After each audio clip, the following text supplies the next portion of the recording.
Est-il intéressant d'investir sur Petrobras pour le dividende? C'est ce qu'on va regarder ensemble dans cette vidéo. Pensez à vous abonner à la chaîne et activer la cloche si ce n'est pas déjà fait. On commence tout de suite avec le cours de l'action du géant pétrolier brésilien. Bon, on est sur en fait une action qui c'est depuis 2020, évidemment, hein, et 2020, je rappelle, pétrole négatif, etc. Donc c'était le crash complet. C'était une excellente opportunité pour rentrer sur le secteur. Depuis, on a quand même fait x10. Hein. Bon, alors là, on est en réal brésilien et la market cap est aussi en réal brésilien, donc il va falloir ajuster par rapport à une market cap en dollars. En tout cas, le cours se reprend bien. Est-ce qu'il reste du potentiel? On va regarder ça. Croissance du chiffre d'affaires, c'est cyclique. Il faut décomposer sur ce secteur entre volume et prix, parce qu'en effet, on n'a pas du tout la main sur les prix. Il suffit que l'OPEP décide d'augmenter les quotas de production et le marché va s'effondrer en termes de prix. En revanche, l'entreprise a la main sur les volumes de production. Bon, donc on n'a pas l'information ici hein, sur le logiciel. Ce qu'on voit, c'est que c'est cyclique. C'est un secteur, du coup, en cumulé, hein, prix-volume, on est plutôt mature. Hein. On est plutôt en stagnation. Petrobras, c'est quand même un gros produit, un géant pétrolier. Il n'y a pas de croissance. Ce n'est pas un secteur sur lequel il y a de la croissance en termes de, on va dire, de chiffre d'affaires global. En termes de volume, ça, par contre, il y a une faible croissance et bien sûr, on peut faire des acquisitions. Voilà. Donc c'est cyclique, voilà ce qu'on peut dire. Au niveau des taux de marge, eh bien, on a un taux de marge brut qui est relativement correct. Hein. Depuis 10 ans, ça a quand même monté. Hein. Ça a quand même bien monté. On est à 49% de taux de marge brut. Le taux de marge d'EBITDA, il a aussi bien monté, mais il y a une dégradation opérationnelle hein, depuis quelques temps, depuis 2023. Donc attention, peut-être que c'est l'effet aussi du changement de politique dans le pays qui fait que, en fait, il y a des contraintes supplémentaires. À vérifier, il faut creuser sur le dossier plus spécifiquement. Mais bon, taux de marge brut à 40%, c'est quand même confortable. Un taux de marge net à 15 à 16% quasiment, c'est très très bien. Et encore plus intéressant, les taux de marge de free cash flow. C'est plus intéressant parce que dans le secteur pétrolier, surtout sur les majors, on est sur des boîtes qui maintenant n'ont plus besoin de faire des énormes dépenses en capital comparé aux dépréciations amortissements qui passent. Hein. Il n'y a plus de croissance organique, on fait un peu d'investissement, mais beaucoup moins qu'avant. Donc, eh bien, on ne réinjecte pas beaucoup en dépenses en capital, donc ça donne des free cash flow plus élevés que les bénéfices nets, ce qui est normal. Et on a un taux de marge de free cash flow à 21%, ce qui est très très bon. Donc au niveau des marges, voilà, le point un peu critique, c'est pourquoi ça se dégrade depuis 2021. Mais autrement, c'est plutôt pas mal, hein, c'est plutôt bien géré. Et en plus, on a un rebond du taux de marge net depuis quelques temps. Donc ça, c'est encourageant. Au niveau de la conversion des bénéfices nets en free cash flow, voilà, beaucoup plus de free cash flow que de bénéfices nets. Et c'est normal. Au niveau du BFR, on est à BFR négatif. Excellent. Je rappelle ce que ça veut dire quand on a un BFR négatif. Alors, 3 éléments qui rentrent dans le besoin en fonds de roulement. Il y a les délais de paiement client. Au bout de combien de temps vos clients vous payent. Les délais de paiement fournisseurs. Au bout de combien de temps vous devez payer vos fournisseurs. Et les stocks. Bon, c'est 3 dimensions sur lesquelles l'entreprise peut jouer pour améliorer son besoin en fonds de roulement. Et le besoin en fonds de roulement, c'est du cash qui doit être immobilisé pour faire tourner les opérations. Donc, si vous êtes en BFR négatif, ça veut dire que vous n'avez pas besoin d'injecter du cash, votre propre cash pour faire tourner les opérations.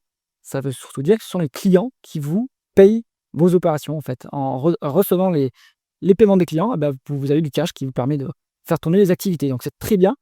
Et en plus, on accumule les variations négatives de BFR depuis 2022. Donc, c'est de plus en plus excellent. Donc, ça veut dire que l'entreprise est de mieux en mieux positionnée dans la chaîne de valeur face à ses clients et ses fournisseurs.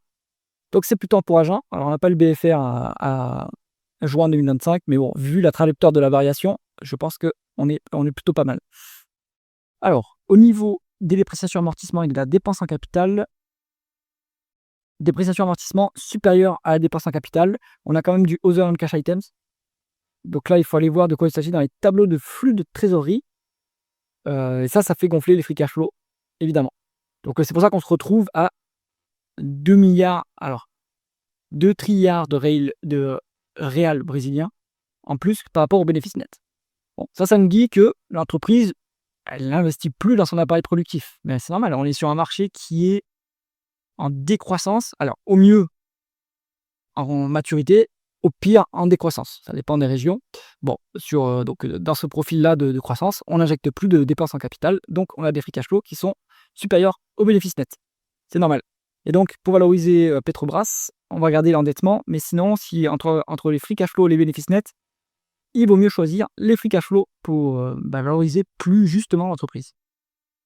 Au niveau de la rentabilité opérationnelle, on a un rendement des capitaux investis médian de 13% sur 10 ans, ce qui est pas mal, ce qui est pas mal pour le pétrole, c'est intensif au capital. Bon, on a touché un point en 2023, mais ça aussi, c'est un peu exceptionnel, hein, c'est la période inflation énergétique. Je pense pas que ça soit la normalité, hein. La normalité, à mon avis, ça va être justement cette médiane, hein, je pense. Et actuellement, on a 15%, ce qui est excellent, hein. Très très bonne rentabilité, supérieure à la croissance organique. Il n'y a pas de croissance organique, donc ça veut dire génération de cash assez énorme. Et si on dégage du cash, on peut autofinancer les maigres besoins en investissement, le désendettement s'il y a de la dette, et la rémunération d'actionnaires sans problème. Et faire des acquisitions également s'ils sont un peu orientés fusion-acquisition sur Petrobras. Mais j'ai l'impression que c'est pas le cas. Il n'y a pas d'acquisition à signaler ici, mais ça peut être une omission du logiciel, hein, donc à vérifier quand même. Au niveau de l'endettement, alors il y a un petit peu de dette quand même, mais pas grand-chose, hein, pas grand-chose. En réalité, 1,5 fois les l'EBITDA en dette nette, c'est pas du tout un souci, c'est très gérable, 3 fois les free cash flow. Bon, voilà, alors, à mon avis, ils sont confortables avec ce niveau d'endettement, il n'y a pas d'urgence à rembourser la dette à ce niveau-là. Au niveau de la rémunération de l'actionnaire, c'est là que ça commence à être intéressant. Alors, ils ont un peu coupé les dividendes d'ailleurs. Ils ont peut-être privilégié les rachats d'actions. Donc, on avait alors, pendant une période, on avait un rendement d'actionnaire qui était hyper élevé. Donc là, ça, c'est les dividendes sur les 12 derniers mois. Il faut regarder les dividendes. Est-ce qu'on a la valeur des. Je pense qu'on a la valeur des dividendes sur les prochains trimestres. Alors, le dividende, si on fait dividend yield indicated, on est. Voilà, on est à 17%. Donc en fait, là, ce dividende-là, c'est ce qui a été versé sur les 12 derniers mois. Il faut ajuster par rapport à ce qui est indiqué ici. Donc là, ils nous mettent quand même 15%. Donc, de mémoire, sur Petrobras, le dividende est énorme. Donc, je pense que la donnée qui est indiquée ici, elle n'est pas correcte. Là non plus. On est sur un dividende soutenable et très élevé.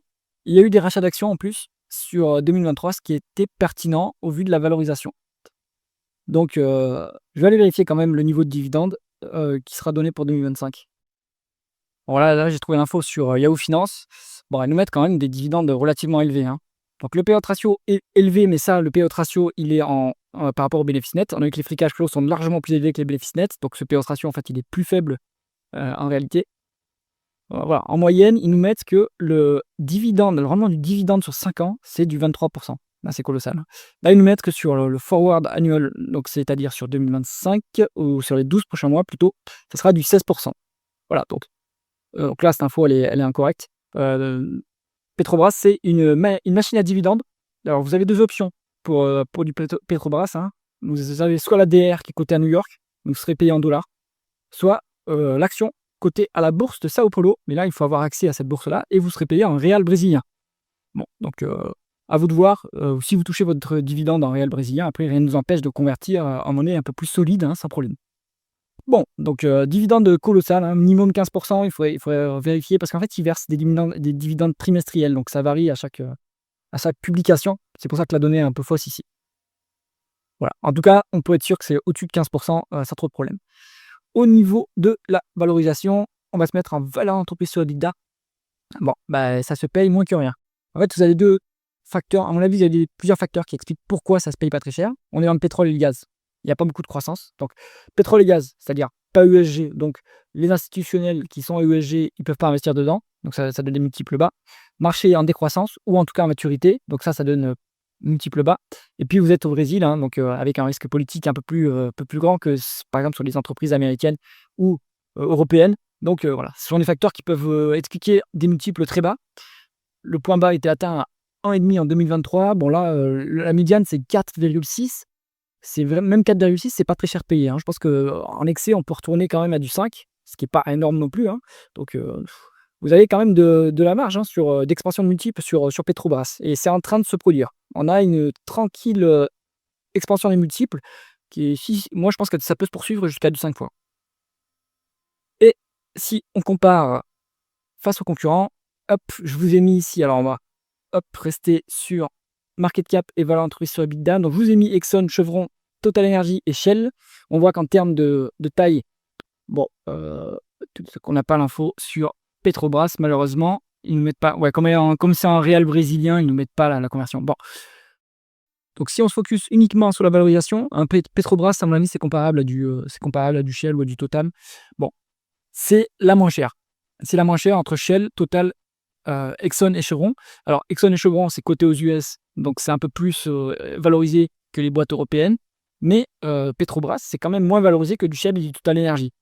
D'un côté, je peux comprendre pourquoi. On est sur une entreprise là où il y a quand même l'État au capital, l'État brésilien, qui est un peu quand même socialiste. Donc il peut imposer des mesures pour récupérer sa part.